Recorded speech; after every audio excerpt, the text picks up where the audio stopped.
How to compress file using WinRAR.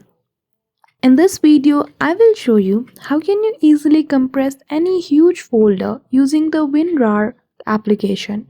So without any delay, let's get started. For that, firstly I have selected a folder named Python and I want to compress this. As you can see, the size of this file is 25.2 MB. Now I want to compress this. So what can we do is right click on it and choose the option of WinRAR. When you click on it, you will see the options beside. Click on Add to Archive. Then a new dialog box will appear and here you need to choose the option of your compressed file. You can choose the format and also change the name if you want.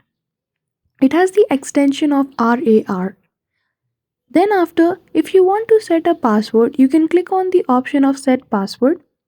And then once you are done with all the settings and details, click on OK.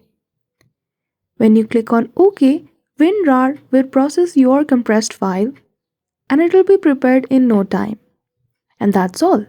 That is how easily you can compress file using the WinRAR application. So I hope you found this video helpful. If you did, don't forget to give it a thumbs up and subscribe to our channel for such tutorial. Thank you for watching till the end.